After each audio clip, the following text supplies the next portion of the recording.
Hello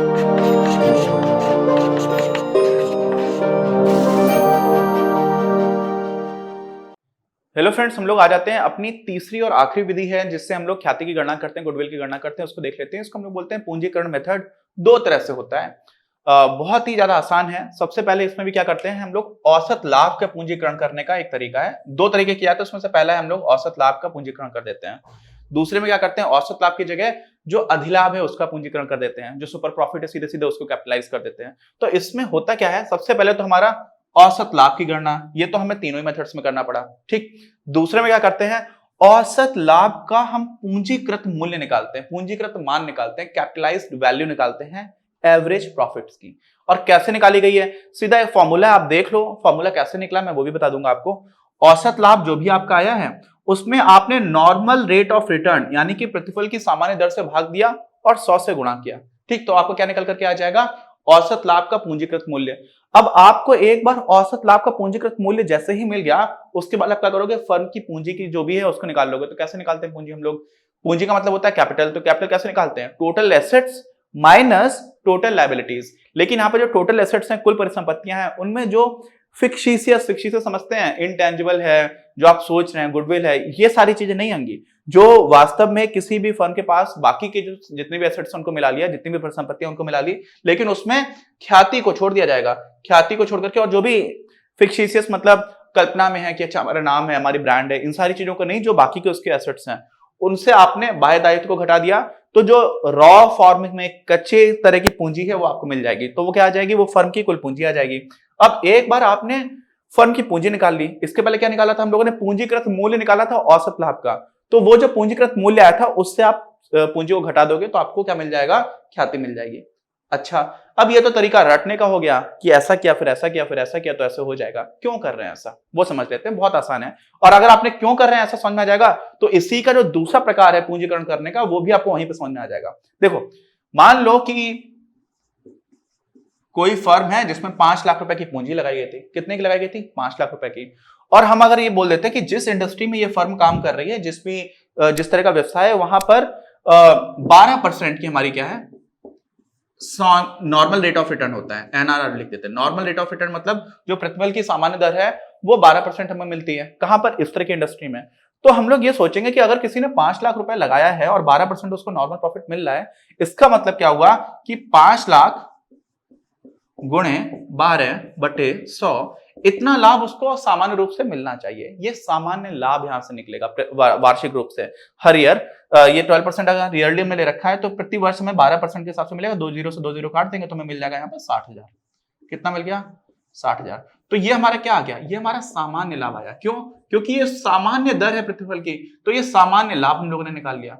अच्छा, अब आप ये समझ लो कि अगर कोई ऐसी फर्म है जो 60,000 रुपए ही कमा रही है, कैसी फर्म है, 60,000 रुपए ही कमा पा रही है, तो हम लोग इस वाले मेथड से अगर देखेंगे तो आपको क्या समझ में आएगा कि अगर हम इसी 60,000 रुपए का क्या कर दें, पूंजीकरण कर दें, हमारा लाभ निकल कर क्या आ रहा है, और मान लीजिए उस फर्म में सामान्य लाभ की जगह औसत लाभ भी आपका कितना हो, 60,000 ही आ रहा है। कितना आ रहा है, 60,000 ही है वो भी।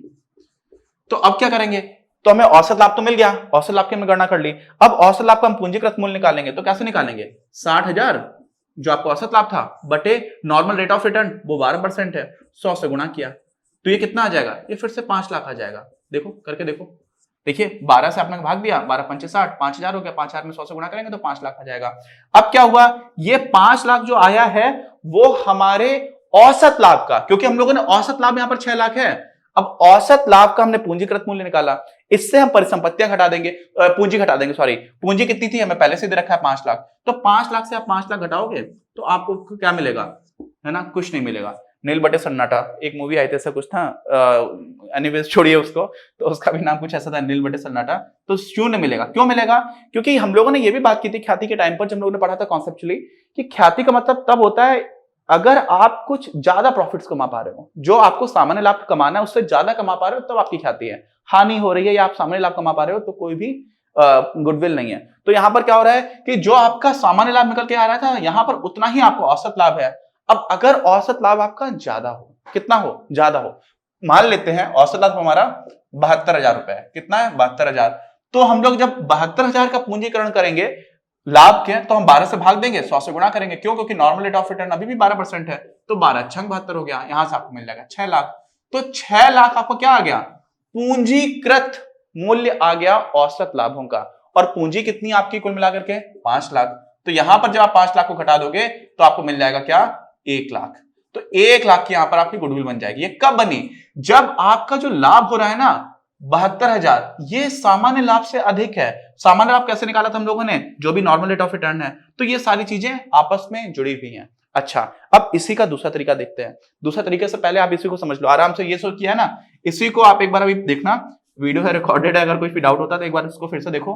अब इसी में जो दूसरा मेथड है वो क्या करते हैं हम लोग? पहले उसमें जो हमारे एडिशनल प्रॉफिट्स हो रहे होते हैं, जो सुपर प्रॉफिट्स होते हैं, वो कैलकुलेट कर लेते हैं। तो उसमें कैसे करेंगे?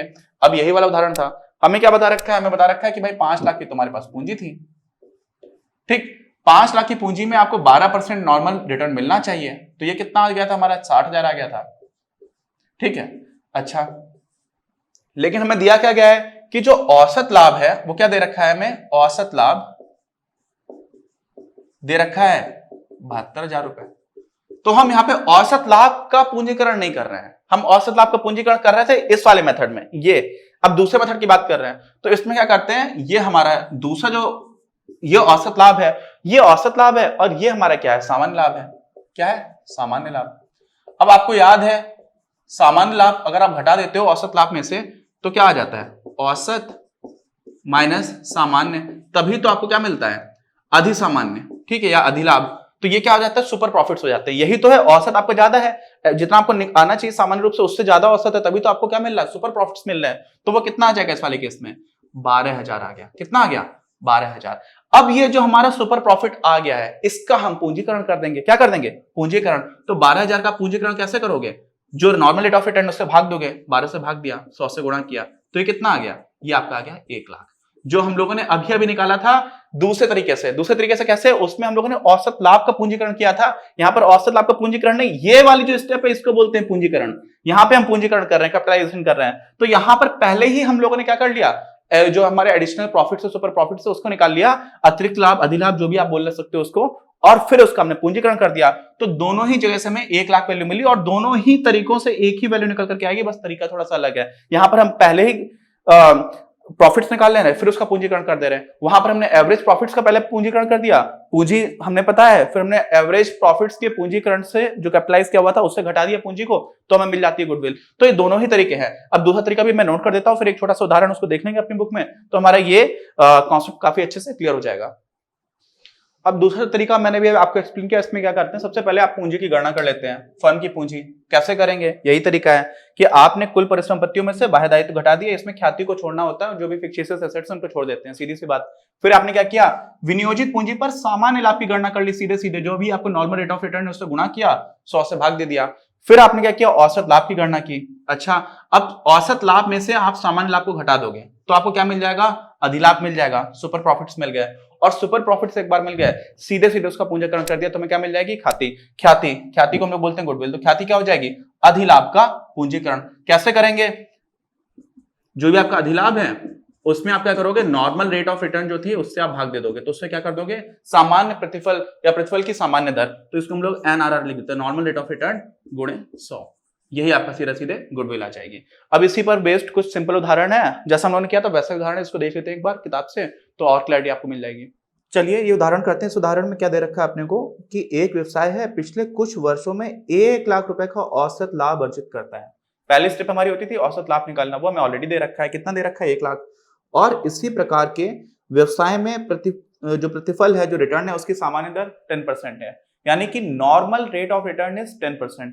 तो अगर कोई इस तरह का व्यवसाय कर रहा है तो उसको 10% पैसे मिल जाते हैं, 10% का हर साल उसको पैसे मिलते रहते हैं, इस तरह की बात है। फिर यदि व्यवसाय की निवल परिसंपत्तियों का मूल्य 8,20,000 रुपए दिया है, तो पूंजीगत औसत लाभ विधि द्वारा ख्याति के मूल्य का निर्धारण करें। हम लोग ऑलरेडी देख चुके हैं इसको, बहुत ही आसान है। सॉरी, हाँ, तो इसमें करना क्या है अपने को? 1 लाख चाहिए, दे रखा है अपने को, पहले निकालना था लेकिन हमें सीधे सीधे दिया हुआ है। दूसरी चीज क्या दे रखी है? इसी का हमें पूंजीकरण करना है। तो पूंजीकरण करने के लिए क्या करते थे? जो नॉर्मल रेट ऑफ रिटर्न है उससे भाग दे देते थे, 10% था, और 100 से गुणा कर देते थे। तो ये आपको मिलकर क्या आ जाएगा? कुल मिलाकर के 1 लाख, सॉरी 10 लाख, ठीक है। अच्छा, अब हमारा क्या हुआ, 10 लाख हमारे पास क्या आ गया, ये पूंजीकृत लाभ आ गए हैं। और हमारी जो पूंजी है निवल परिसंपत्तियों की, निवल परिसंपत्तियों का मतलब क्या होता है, जिसमें जो फिक्टिशियस एसेट्स होते हैं, इंटेंजिबल है, गुडविल, इसको काउंट नहीं किया जाता, तो वो हमारी है 8,20,000। इसी को आप घटा दोगे तो आराम से आपको मिल जाएगा सीधा सीधा कितना, 1,80,000। तो ये हमारे आ जाएगा गुडविल, यही हमारी हो जाएगी ख्याति। देखिए इन्होंने क्या किया हुआ है, वही सेम, एग्जैक्टली सेम। औसत लाभों का पूंजीकृत मूल्य निकाला गया है और उसके बाद से पूंजीकृत मूल्य से निवल परिसंपत्तियां घटा दी हैं, तो 1,80,000 आ गया। ठीक, अब हम लोगों ने दूसरा तरीका भी देखा था। दूसरा तरीका क्या था, जिसमें हम लोग सुपर प्रॉफिट्स को क्या करते थे, पहले निकाल लेते थे, फिर बाद में उसका पूंजीकरण कर देते थे, जिसका होता था अधिलाभों का पूंजीकरण। और इसमें हम लोगों ने समझा है, इसी तरीके से आप देखेंगे तो हमें क्या पता चल जाएगा कि जो हमारा 1,00,000 रुपए का यहाँ पर औसत आ रहा है, इसकी जगह कैसे दे रखा होगा यहाँ पर, समझिए। दूसरी स्थिति में औसत लाभ 1,00,000 रुपए है तथा सामान्य लाभ 82,000 रुपए है। सामान्य लाभ कैसे निकाला, 82,000 ऐसे निकाला क्योंकि हमें 8,20,000 दे रखा है, क्या थी हमारी पूंजी जो लगी हुई थी। तो 8,20,000 पर आप 10% से अगर निकालोगे तो क्या आ जाएगा, ये आपका आ जाएगा सामान्य लाभ। हम लोगों ने पहले भी निकाला हुआ है दूसरे वाले मेथड में, जब सामान्य लाभ से हम लोग अधिक लाभ वाले मेथड से गणना करते तो हमें सामान्य लाभ निकालने की आवश्यकता पड़ती थी। तो यहाँ पर 8,20,000 का आप 10% निकालोगे तो आपका हो जाएगा 82,000। ये 82,000 क्या है, ये सामान्य लाभ है। कितना लाभ है, सामान्य लाभ। और औसत लाभ आपका कितना हो रहा है, औसत लाभ आपको पता ही है 1,00,000 रुपए का हो रहा है। तो ऐसी स्थिति में आप 1,00,000 से 82,000 को अगर घटाओगे तो कितना आ जाएगा, 18,000। ये क्या है, ये आपका अधिलाभ है, ये सुपर प्रॉफिट है। अब अधिलाभ आपने निकाल दिया, अब हम इसका पूंजीकरण कर देंगे। तो पूंजीकरण कैसे करेंगे, 18,000 है, इसमें 10% नॉर्मल रेट है, 10 से भाग दिया, 100 से गुणा किया। जो भी नॉर्मल रेट ऑफ रिटर्न है, यानी कि सामान्य दर है, जिससे कि किसी भी जो सामान्य प्रतिफल की दर है इस तरह के व्यवसाय में, वो 10% है। तो यहां से हम लोग निकाल देंगे, आ जाएगा आपका 1,80,000। ठीक, ये आपका क्या आ गया, 1,80,000, ये आपकी सीधे सीधे ख्याति आ गई। तो जो दोनों तरीके हैं वो एक ही उत्तर देते हैं, हम लोगों ने बात भी की थी अभी, और एक ही एंड पर पहुंचेंगे। अलग अलग रास्ते हैं, थोड़ा सा उस रास्ते में कोई ऐसा बहुत डिफरेंस नहीं है, दोनों को आपको एक दूसरे के सामने दिख जाएगा। तो यहाँ पर जब दूसरे मेथड से निकाला है तब भी हमको 1,80,000 रुपए की ही क्या मिल रही है, ख्याति। अच्छा, तो अब अगले वीडियो में इसी का हम लोग कैसे लेखांकन व्यवहार होता है, इसका अकाउंटिंग ट्रीटमेंट क्या होता है, जो भी हमारी गुडविल है उसको देखेंगे। तब तक कोई डाउट हो तो प्लीज कमेंट बॉक्स में लिखकर बताइए, और अगर अभी तक चैनल सब्सक्राइब नहीं किया तो please subscribe the channel. Video पसंद आए तो लाइक करिए, अपने दोस्तों के साथ शेयर करिए। मिलते हैं हम लोग अपने अगले वीडियो में। इस वीडियो के प्रायोजक हैं आप, और अगर आप ऐसे ही और वीडियोस बनाने में हमारी मदद करना चाहते हैं तो पैट्रियन पर जाकर या फिर स्क्रीन पर दिए गए QR कोड को स्कैन कर अपना योगदान जरूर दें।